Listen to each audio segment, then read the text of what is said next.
So hi. So for the next 45 minutes, we're going to talk about packet filtering, firewall, BPF, and whatnot. If you have any question, just raise your hand, and we're going to answer it as quickly as possible. Just quickly before, so I'm Quentin. I work in the Linux user space team at Meta. So we work on plenty of open source projects, including Linux, systemd, and a lot of other projects. And I've been working on bpfilter for some time now. So we will discuss about packet filtering as a whole and dive more and more into bpfilter and what it is, what it does, and how it works, and what kind of solution it brings to the table. We'll spend some time in the demo and try to do something maybe not as interactive as we could, but we'll try to do something together, okay? Again, if you have any question, just raise your hand. So back to basics, packet filtering.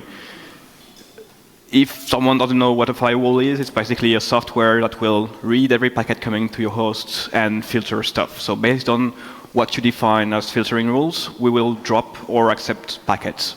It's quite simple, but there are some constraints to it.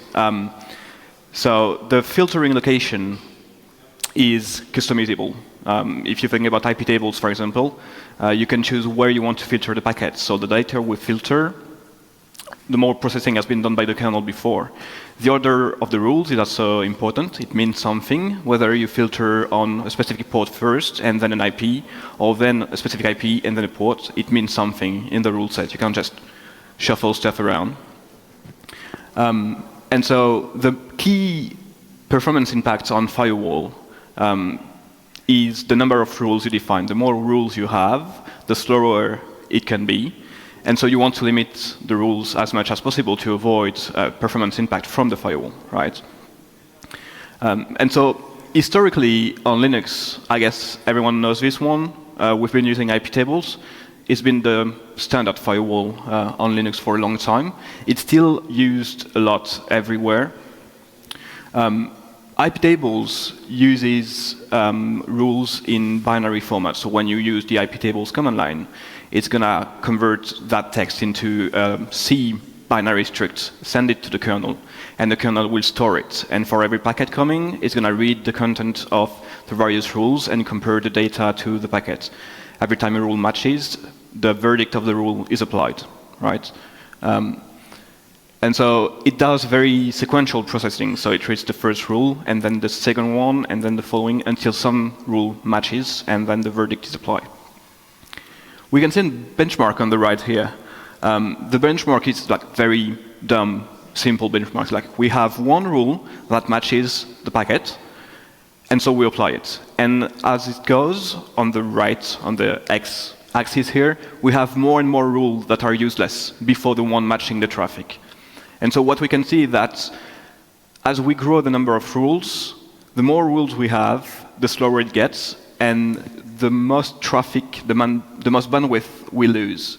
So for iptables here, all the way up to 512 rules, if we have 512 rules and only the last one matches the packet, we'll have no performance impacts. And if we had more to this, the more rules we had, the slower it's going to get. Okay? So that's the broad idea that gives you an idea of like how many rules it takes to have an impact on performance when you use iptables.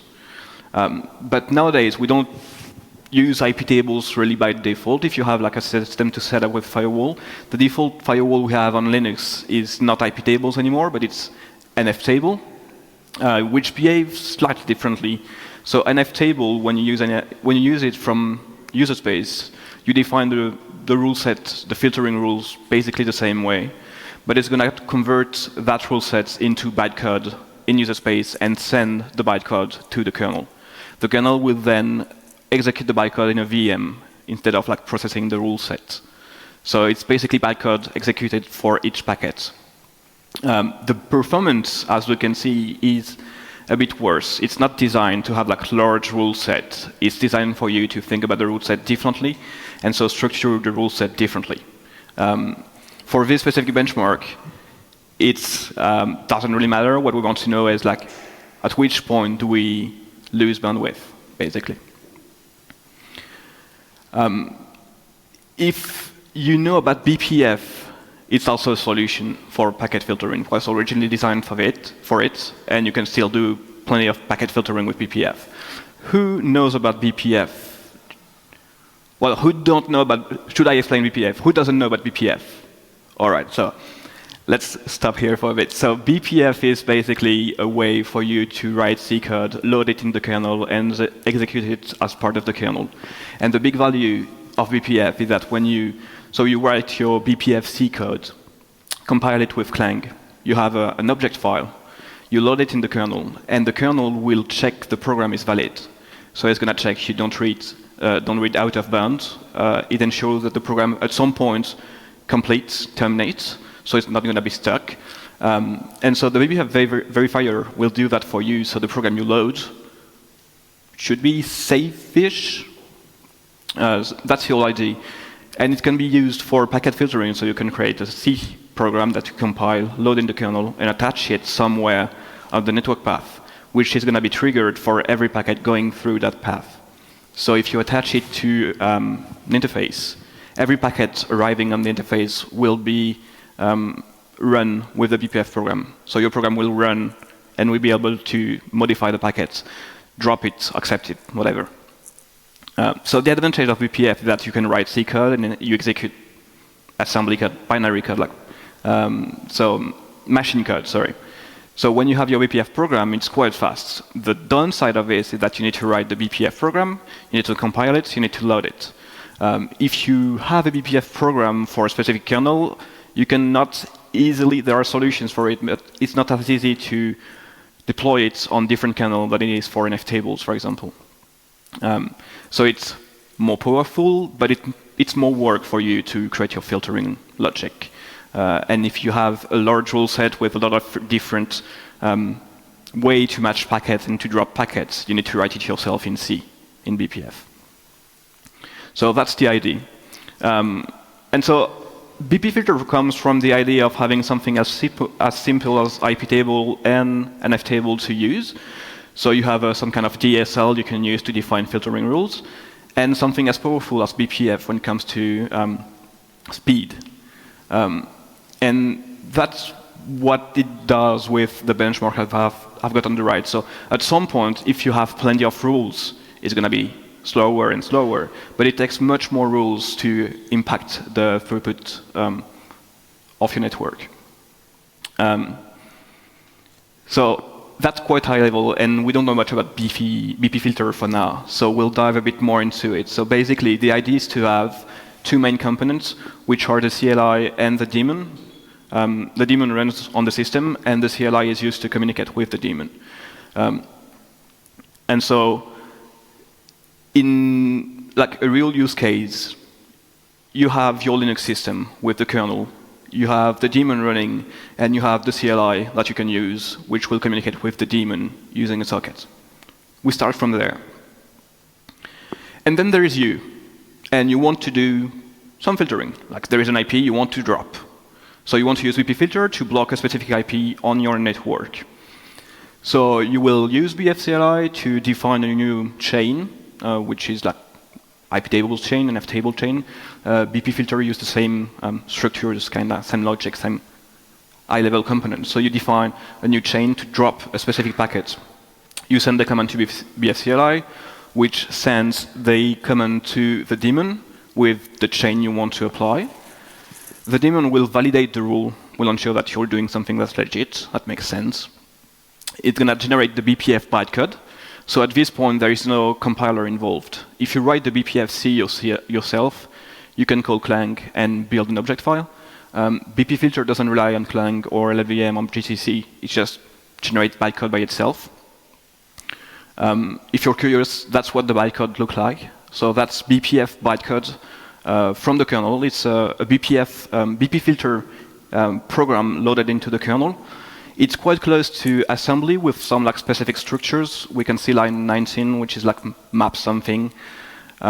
So it's not one-to-one mapping with assembly. There are some structures, some stuff that can be used to make your life simpler compared to assembly, but it's quite close.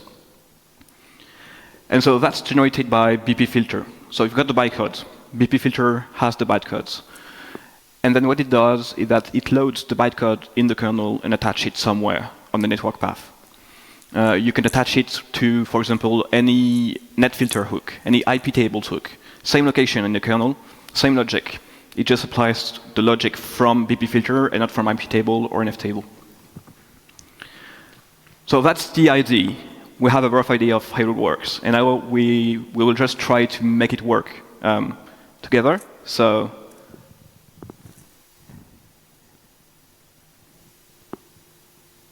I'm trying to break my window there. All right. Can you see in the back? Like this? More? And now? Yeah?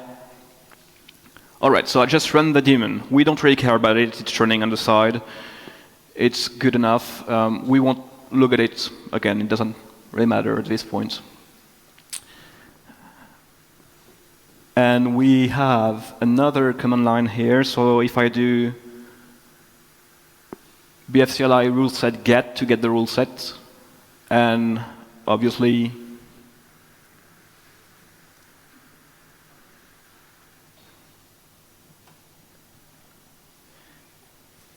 all right, sorry, I wasn't logged in to my VM.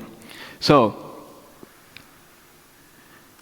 all right, so it seems like it's working. So I'm running the daemon on the side. I'm using bfcli on this side. Hopefully it's big enough, and we can start doing something. So this is the documentation from bpfilter, at least part of it, so how to use the CLI, basically. Is it big enough now? All right. So I need to move a bit, otherwise I won't see anything when I'm typing. OK, so it's a VM. I'm logged on the VM using SSH. So what we can do is try to see what's going through SSH, right? The way it works is that we need to define a chain. So a chain is defined like this. So sudo bfcli rule set. Oh, I've got no backup plan. So if this doesn't work, it's like it's a break for everyone, right? So from a string from the command line. So the keyword chain to define a chain, I'll call it my demo chain. That's the name of my rule set, my chain. My program, basically. I'm going to attach it somewhere. That's how I call it. I want to attach it to the XDP hook, which is a hook located at my network interface. I could do it on local in, like an nftable. I have the pre-routing hook, post-routing hook, whatever. I'll choose XDP. And then the default action is to accept every packet. That's it. And now we have a program up and running. So if I do rule set get, we can see there is a chain somewhere for XDP. Great. The thing is, I'm using SSH. There is no packet here. I can refresh it. We don't see any traffic going through. The reason is that we have not attached the chain. So we have a program, a filtering program defined.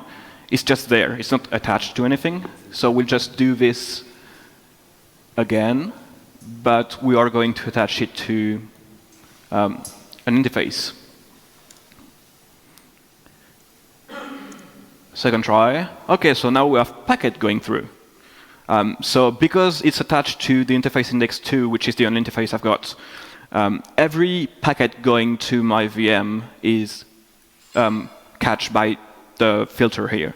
So it means since I've attached a chain, we had 500 packets going to my host.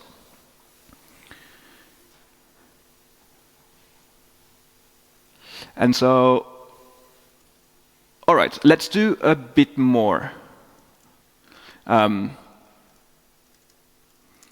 Let's say I want to do something, not just something that doesn't do anything. I want to catch the traffic on port 22. So all the SSH traffic, I want to see what's going on. So I just have to define a rule. which will match on TCP destination port number. What's the SSH port? OK. That's all right. It should be the right one, unless I've changed it. And usually, when you're working on firewall, you want to have, like, you're testing stuff all the time, right? And you're testing, like, if what you do works. And the easiest way to do that is, like, you drop stuff. So usually, what I do when I test is, like, I drop traffic on port 22, which is done because I blocked myself out of my VM, right? You quickly realize it's much easier if you drop ICMP, so the pings. But we won't do that, otherwise it's going to fuck up my demo. Can I swear? Yes. All right. So, OK, traffic on port 22, we accept everything. We just forgot, I forgot, something that could be useful, which is we are going. Sorry, I have no idea what I'm doing right now. If I do that, no. All right, it's a failed live demo. Let's fall back to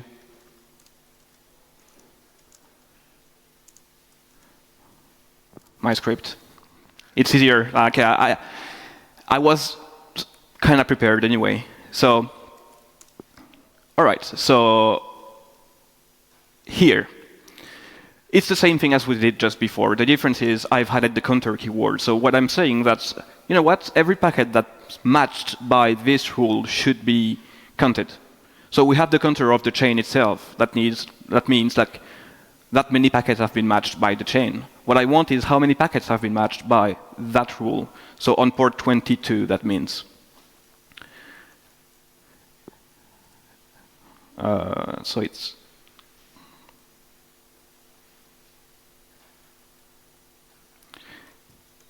rule set from file instance map 3.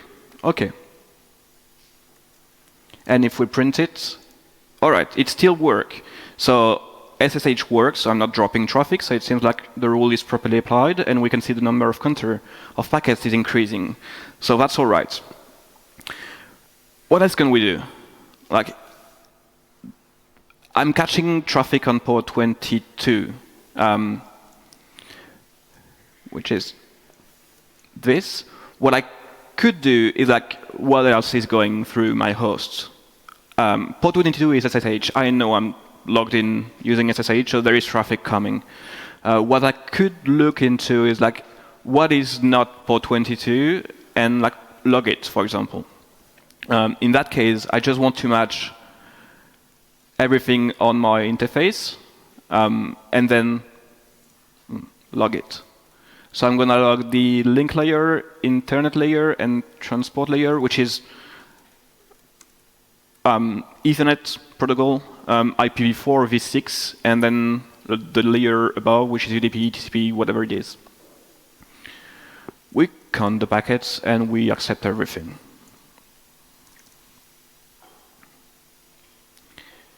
And we set the rule set, and we print it. Let's do it again. All right. So we have two rules now. The first one is catching SSH traffic. We know that already. The second one is just matching every traffic on the interface index 2, which is that interface. We log it, and we count the packets. There's no logs here yet. It's not printed when we print the rule set. It's printed elsewhere. But if we want to print it, we can see there is traffic coming. So there is a command for it. It's somewhere up there, but it's really zoomed in, so I don't know if I can find it easily. Oh, logs. OK, chain logs. So we get the logs for a given chain.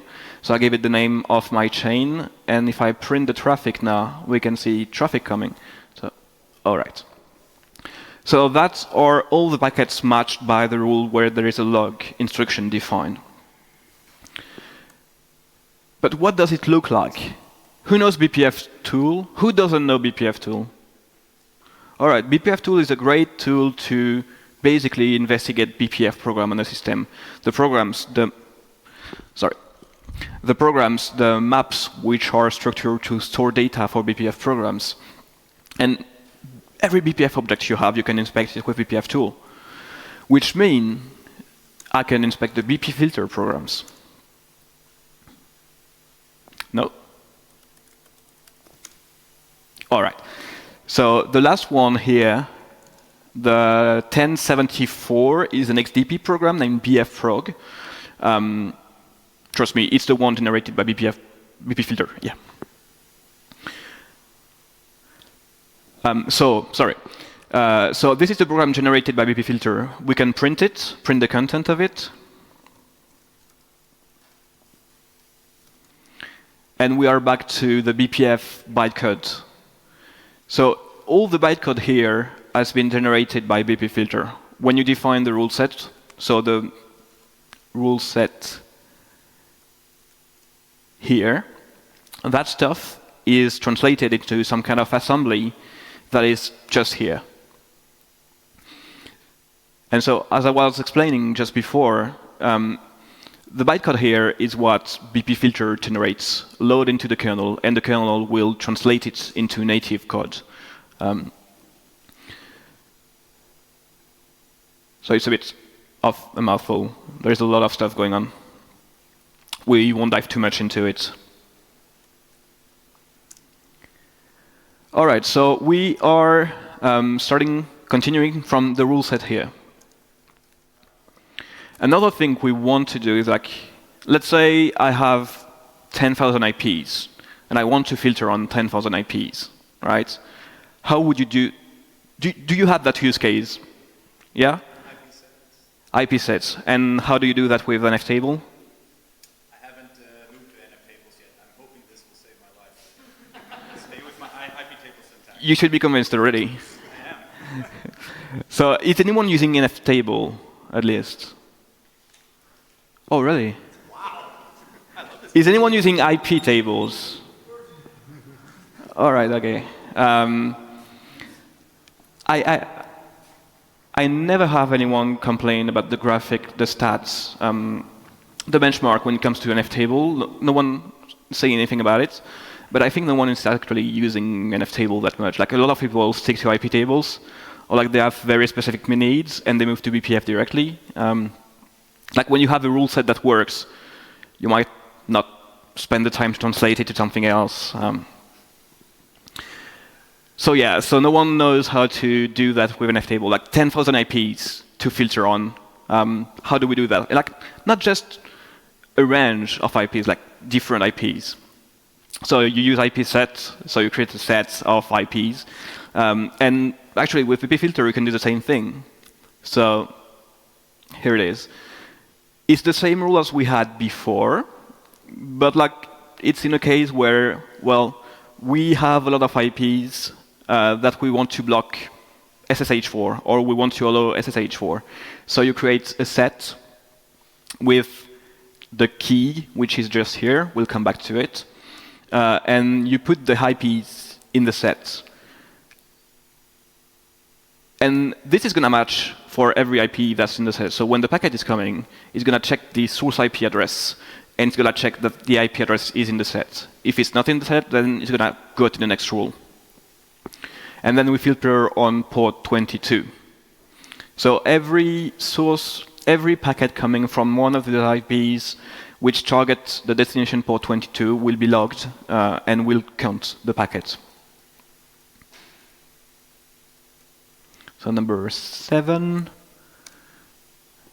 works. And if we print it, basically it prints the rules that we just created. But it's not just this, because sometimes you want to filter on something a bit more complex. In this case, we have, we can check the logs. Plenty of traffic, so it seems to be working. The thing is, like, if you want to filter on source address, all right, you can create a set. And if you want to filter on a set of TCP ports, then you create a set too. But like, you can also combine the sets.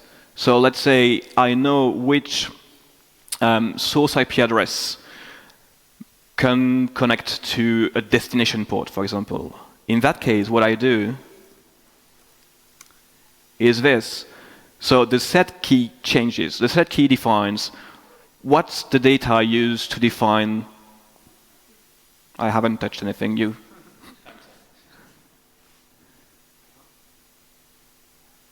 All right. The set key defines how you construct the key to look up in the set.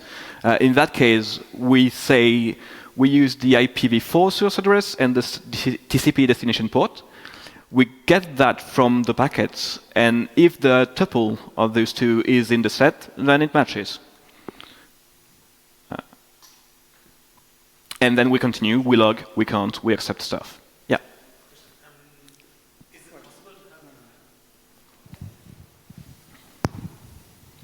Is it possible to have the idea, this rules dynamic, so that I could implement door knocking or something with SSH, for example? Can you do it with iptables? No, of course, that's the reason I asked, but it's a program generated, not just simple rules one after another. What I mean that you can create the rule set here, like generate the text and call the CLI that will update the program, and that's it. The same way you would do with iptables, right? You just generate the rules. But the problem with iptables is that if the moment I have to change it, everything is off or whatever. So the rules, it's very expensive to add new rules to the system. And door knocking is so nice because then some special packet comes on some special port, and then I allow this source IP where this special packet came from is now allowed. So I have like a white list for some time. You know. So when you do that with bpfilter, you can update the rule set atomically. So what it does is that it takes your rule set, your stuff, it generates the bytecode, and then it's gonna load the program and atomically replace the reference to the old one. So there is no downtime when it comes to filtering. I've tried to create a rule set. So we are deploying this at Meta. The first use case we have is fault injection. So at runtime, we want a service to inject a fault on a service, like random packet drops. And so we're deploying bpfilter for this use case. And we want to be able to filter on pool of IPs.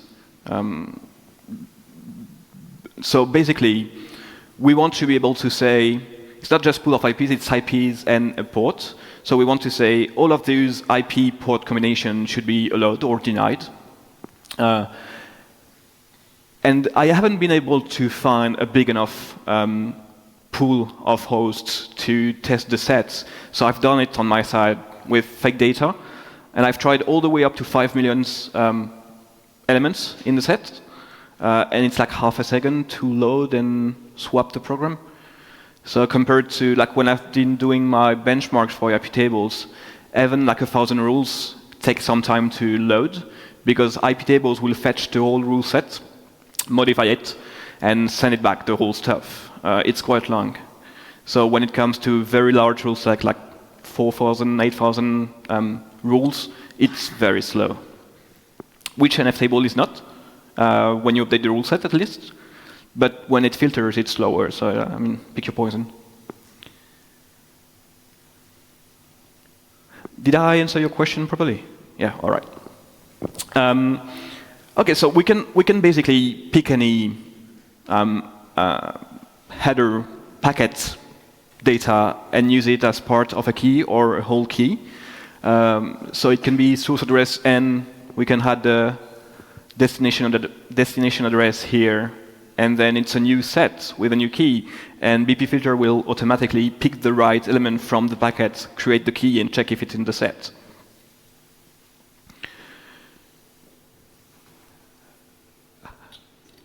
Time-wise, how is it? 5 more minutes. 5 more minutes. OK, If you want 5 minutes for questions. All right. I've lost my mouse. OK, it's here. There is a bit more we can do. So basically, if we check the documentation, all the way you can match a packet are defined in the end. So that's what's called matches. When you have a rule, you define your rule, the matchers, you can have sets in any order you want, and then logging if you need to, counters if you need to, and you can mark packets. We have a use case where we need to add latency. So for this same fault injection system, you can add, we want to be able to induce latency before transmitting the packets. So the solution we have is we use TC to have latency, but like we need to find a way to get the packets in the TC disk. And so bpfilter can mark the packets, and TC will automatically grab the packet marked and put them in the queue. And then the verdict, which is what you choose to do with the packets. And so all the matches are defined at the bottom of the page. You can match on plenty of stuff. IPv6 next header, which is the proto field of the IPv4 packet. You can match whole networks. You can match just IP address, whatever. And if I go back to my presentation. All right, so we just have one last slide, which is we had a look at the documentation, which is bpfilter.io. If you want to go through it. If it's unclear, send me a message, open an issue, whatever. I'm going to fix it. The source code is available in the Facebook org, Facebook/bpfilter on GitHub. There is an RPM package available for Fedora and CentOS. It's been updated 2 days ago. bpfilter is still not considered stable. I'm waiting for Meta to deploy it in production for sure before I tag the first version, because it's going to force me to not break stuff, and I like to break stuff for now. Feel free to try it out. Feel free to reach out if you have any question. My email is here. You can open an issue in the repo. And if you want to contribute, well, send me a message or have a look at the contribution page on the website. There are plenty of ideas for you to contribute. So, thank you.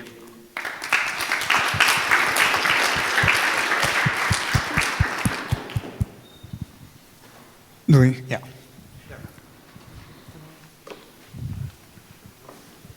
Thank you. I have a question regarding the BPF bytecode generator. How reusable would that be to applications other than IP filtering?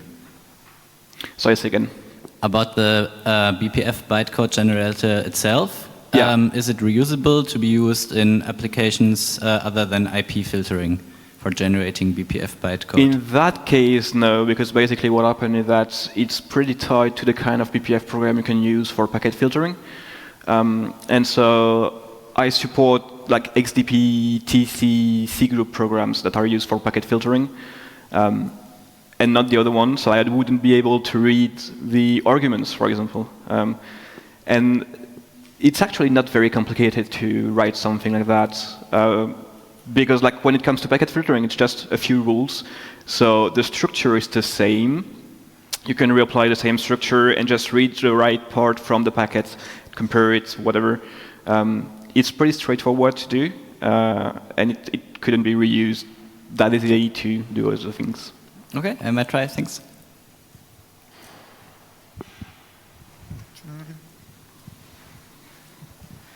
So I'm not really into this thing, but just got interested. Could you use this from a high-level thing like firewall T, or is it something that needs to be... From a high level? Something like firewall D, or so yeah, not so something. Or firewall D uses iptables, right? Or nftables. nftables, I think. Is it the nftable language, or is it? No idea. Okay, because so basically, you can use iptables today on Fedora. You can call the iptables binary, which is actually using nftable because it translates to nftable.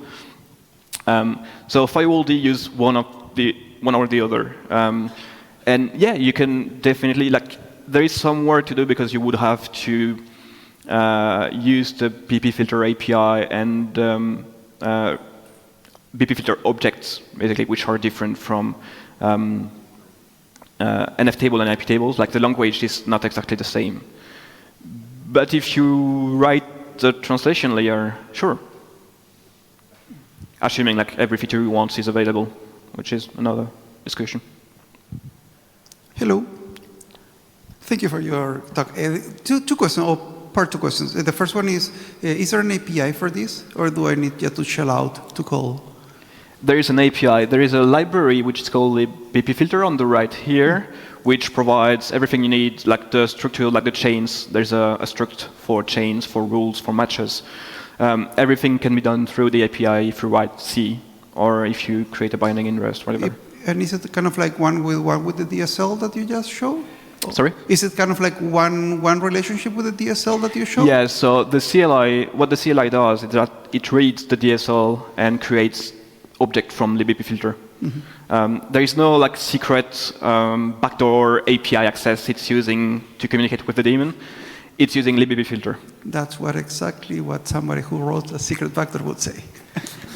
I can't deny publicly, but I can't agree with you. No, that's true. And the second one is... it's open source, so you can have a look. Yeah, yeah, I believe you, Quentin. Now, the second question is, to modify a rule, I need to know the rule. Like, for instance, like if you have a list of IPs, if I want to add an IP, I need to know the list so I can add a new one. I cannot just atomically say, like, add this IP or remove this IP if it exists. Oh, no, not in a set. You can't do that. There are like usability features that should be introduced, but like I got the question asked when we started introducing this at Mela on the fleet. Like, yeah, maybe we just want to like add the diff to a set, not recreate the whole thing. And like it was quite some work to develop that change. And on the other end, recreating the whole program is so fast that it doesn't really matter. So we just go this way for now, and eventually, increasingly adding new stuff. How does the translation to bytecode work? Like, do you create C programs and compile them, or do you have your own compiler? It's a compiler. It is basically a compiler. So what happens is that there is a pool of memory, like we alloc how many bytes, whatever, and we store in that memory struct BPF instructions, which are how you define BPF instruction, and we just put that one after the other in that memory. And when that's ready, we just send that buffer to the kernel, and the buffer sees this as a BPF program. I can show you. Do we have time for this? Probably not. How about kernel compatibility? How do you ensure like kernel version compatibility when you're doing that? Next question, please. No. So basically, it's actually not that bad. So you need a kernel 6.4 at least to use bpfilter. Because there are some features like atomic update of some type of program which are available since 6.4. But the real deal with the kernel stuff is that every BPF function we call, which is specific to a kernel, as it's quite recent, we had no issue yet. So there is no concern on this side. We don't use anything too recent, so it's fine. For everything related to like reading binary structures, we use the BTF data of the kernel. So when I generate the program, I need to know which offset is a specific field in a struct. I get it from the kernel BTF data directly. So we have the right offset for the current kernel. And that's all that matters at this point. For those who don't know, BTF is a type format. It's used by BPF, for example. So we can query at runtime the kernel structures and the fields in the structures and the offsets and the size. Quite useful, so I use that to be sure I read at the right location when I read data from the kernel. Do we have more questions? No? 1, 2, 3. Okay. Thanks again. Thank you. Quentin.